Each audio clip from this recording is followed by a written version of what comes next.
নমস্কার, আমার চ্যানেল নতুন দিগন্তে আপনাদের সবাইকে স্বাগতম।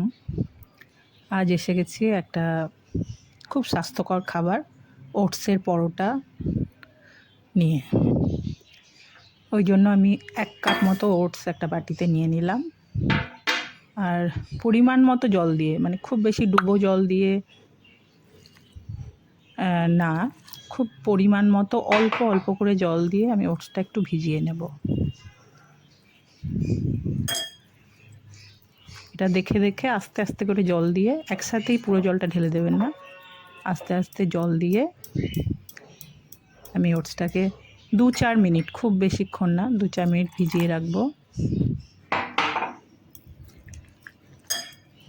বেশ একটা থকথকে করে আমি ওটসটাকে ভিজিয়ে রাখছি। এরপর আমি ওর মধ্যে পেঁয়াজ কুচি, ক্যাপসিকাম কুচি দিলাম প্রথমে, তারপর পেঁয়াজ কুচি আর অল্প একটু লঙ্কার কুচি। খুব ঝালটা কখনোই একটা স্বাস্থ্যকর খাবার হতে পারে না, ওই জন্য ঝালটা একটু কমই রাখবেন। আর যারা নিরামিষভোজী তারা পেঁয়াজটা স্কিপ করে দেবেন। এর মধ্যে আপনি আপনার টেস্ট অনুসারে ধনেপাতা বা টমেটোও দিতে পারেন, নিজের নিজের পছন্দে। আর স্বাদ মতো নুন দিয়ে দিলাম। এরপরে একটু জল লাগলে দিতে হবে, ওটা হিসাব মতো দিতে হবে। হিসাব মতো দেওয়ার পর একটু খুব ভালো করে মিশিয়ে নিলাম সব, যত রকমের কুচি আমি ইউজ করেছি, পেঁয়াজ কুচি, লঙ্কা কুচি, ক্যাপসিকামের কুচি। আর এই কুচিটা বটিতে তো আমরা মোটামুটি একটু মোটা হয়ে গেছে, কিন্তু যারা চপার ইউজ করবেন তারা করতে পারেন, খুব সুন্দর হবে চপার ইউজ করে। আর বাইন্ডিংয়ের জন্য আমি 1 থেকে 2 চামচ, খুব বেশি না, তাহলে টেস্ট নষ্ট হয়ে যাবে। ওই জন্য 1 থেকে 2 চামচ বেসন এর মধ্যে অ্যাপ্লাই করব।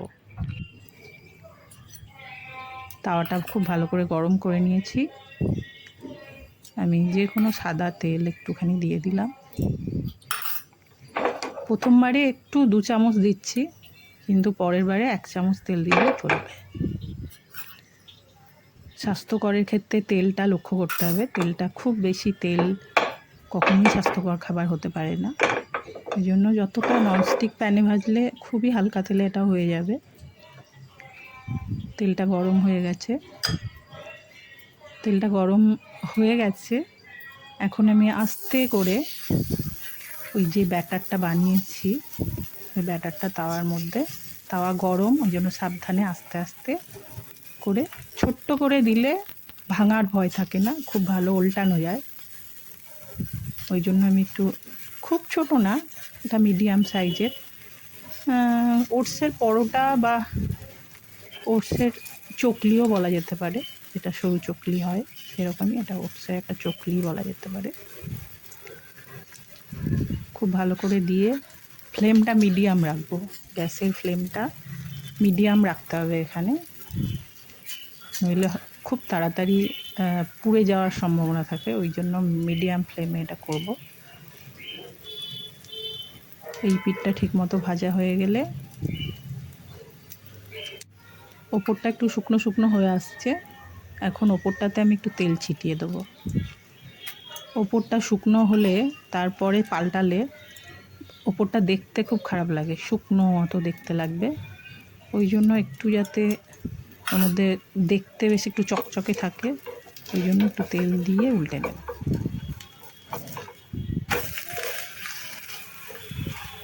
খুব বেশিবার উলট পালট করার দরকার নেই, জাস্ট একবার করে নামিয়ে নিলেই ঠিক হবে। বারবার করলে ওটস তো ভেঙে যেতে পারে, ওই জন্য আমরা খুব বেশিবার এটাকে নাড়াচাড়া করব না, বাস একবার পাল্টিয়ে নেব, তারপর তাওয়ার থেকে আমরা নিয়ে নেব। এরকম করে পুরো ব্যাটারটাকে আমি, যবারে হয়, আমার 2 বারেই 2টো হয়ে গেছে। আর যারা একটু বেশি অ্যামাউন্টের করবে, বেশি পরিমাণ, তাদের 3-4টে হয়ে যাবে। ওই শুকনো ভাবটাকে একটু দূর করার জন্য হালকা করে একটু তেল ছিটিয়ে দিলাম। এই আমার ওটসের পরোটা রেডি। খুব একটা স্বাস্থ্যকর জলখাবার বা বিকেলের খাবার হতে পারে। অবশ্যই বানাবেন। নমস্কার, থ্যাংক ইউ।